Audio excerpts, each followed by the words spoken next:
Right sir. ఒక జడ్పీటీసీగా రాజకీయ ప్రస్థానం ప్రారంభించి సీఎం స్థాయికి చేరుకున్నారు రేవంత్ రెడ్డి. ఆయన విజయంలో బహుశా బీఆర్ఎస్ నాయకుల ప్రమేయం కూడా ఉండవచ్చేమో. ఎందుకంటే ఆ స్థాయిలో కేసీఆర్ కానీ, కేటీఆర్ కానీ, హరీష్ రావు కానీ రేవంత్ రెడ్డిని విమర్శించారు, ఆయన స్థాయిని పెంచారు. ఇప్పుడు జాతీయ స్థాయి నాయకులైన మోదీ, అమిత్ షాలు కూడా రేవంత్ రెడ్డిని విమర్శలు చేస్తూ ఉన్నారు సార్. అంటే రేవంత్ రాజకీయ భవిష్యత్తుపై దీని ఎఫెక్ట్ ఎంతవరకు ఉండవచ్చు? విమర్శ కన్నా ముఖ్యమైనది అఫ్కోర్స్ రేవంత్ ఆర్ఆర్ ట్యాక్స్ ఉంది అని మోడీ విమర్శ చేశారు. విమర్శ కన్నా ఎక్కువ రేవంత్ రెడ్డి పైన ఈ కేసు, అంటే ఢిల్లీ పోలీస్ కేసు అంటే అది కేంద్ర హోంమంత్రిత్వ శాఖ కేసు, అది అమిత్ షా కేసు అంటే.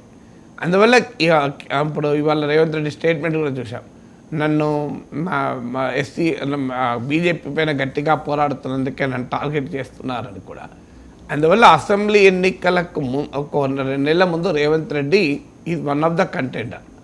అసెంబ్లీ ఎన్నికల్లో లాస్ట్ 1 మంత్లో రేవంత్ రెడ్డి కాంగ్రెస్ పార్టీ తరఫున ప్రిన్సిపల్ క్యాండిడేట్గా ముందుకొచ్చారు. ఒక రకంగా ఎన్నికలు అయ్యే నాటికి ఆటోమేటిక్గా అనివార్యంగా రేవంత్ రెడ్డి ముఖ్యమంత్రి అనే భావన దాకా వచ్చింది. ఈ భావనను కల్పించడంలో ప్రతిపక్షాలు కూడా తమ పాత్ర పోషించాయి.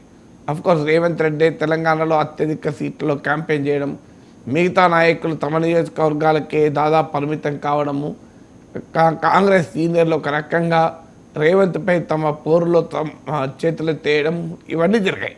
వీటితో పాటు రాజకీయ ప్రత్యర్థులు, ముఖ్యంగా బీఆర్ఎస్ నాయకులు రేవంత్ రెడ్డిని టార్గెట్ చేస్తూ ఎన్నికల ప్రచారం చేశారు. ఇది 2 రకాలుగా లాభం జరిగింది. ఒకటి, కాంగ్రెస్ పార్టీకి ఎవరు ముఖ్యమంత్రి, who is the political owner, మీరు చాలా గ్యారంటీలు ఇస్తారు, అల్టిమేట్గా వాటిని అమలు చేసేది ఎవరు, మీ ముఖ్యమంత్రి ఎవరు అని పదే బీఆర్ఎస్ ప్రశ్న వేస్తుంది. ఇప్పుడు ఎలాగైతే దేశంలో బీజేపీ అడుగుతుందో మీ ప్రధానమంత్రి ఎవరు అని, సో ఆ రోజుల్లో కాంగ్రెస్ అడిగేవారు బీఆర్ఎస్ వాళ్ళు, మీ ముఖ్యమంత్రి ఎవరు, మాకన్నా ముఖ్యమంత్రి కేసీఆర్ ఉన్నాడు, మీకెవరు అని. ఆ ప్రశ్నకు బీఆర్ఎస్ రేవంత్ను టార్గెట్ చేయడం ద్వారా ఆన్సర్ బీఆర్ఎస్ చెప్పింది, ఇంకో కాంగ్రెస్ పార్టీకి ముఖ్యమంత్రి రేవంత్ రెడ్డి అని. ఇక ఆ లోపల లేకుండా చేసింది కాంగ్రెస్ బీఆర్ఎస్. రెండవది, రేవంత్ రెడ్డి పైన టార్గెట్ చేయడం ద్వారా రేవంత్ రెడ్డి ప్రత్యర్థులకు కూడా ఒక అనివార్య స్థితి కల్పించారు. ఎందుకంటే కాంగ్రెస్ పార్టీని డిఫెండ్ చేయాలంటే రేవంత్ రెడ్డి డిఫెండ్ చేయాల్సిన పరిస్థితి వచ్చింది. అందుకే మీకు జగ్గారెడ్డి, కోమటిరెడ్డి వెంకరెడ్డి ఇలాంటి వాళ్ళు కూడా మాట్లాడమని చూసాం.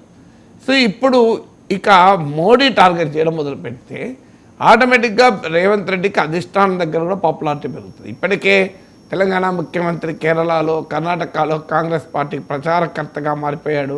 రాబోయే కాలంలో జరగబోయే పరిణామం ఏంటంటే బీజేపీ, మోడీ, అమిత్ షాలు ఎంత టార్గెట్ చేస్తే అంత రేవంత్ రెడ్డి పొజిషన్ తెలంగాణ కాంగ్రెస్లోను, భారత జాతీయ కాంగ్రెస్లోను పటిష్టమవుతుంది. అంటే రేపు ఎన్నికలు అయ్యాక రేవంత్ రెడ్డి నాయకత్వం పైన కాంగ్రెస్ ఎమ్మెల్యేలు తిరుగుబాటు చేస్తారు, పార్టీ మారుతారు.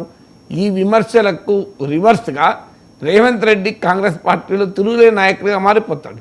అధిష్టాన వర్గం కూడా ఆయన వెనకాల ఉండే అవకాశం ఉంటుంది. అందువల్ల మోడీ, అమిత్ షా టార్గెట్ చేయడం ఒక రకంగా రేవంత్కు ఉపయోగం. Right sir. ఇక అధికారంలోకి వస్తే ఈసారి 400కు పైగా సీట్లు వస్తే మోదీ రాజ్యాంగాన్ని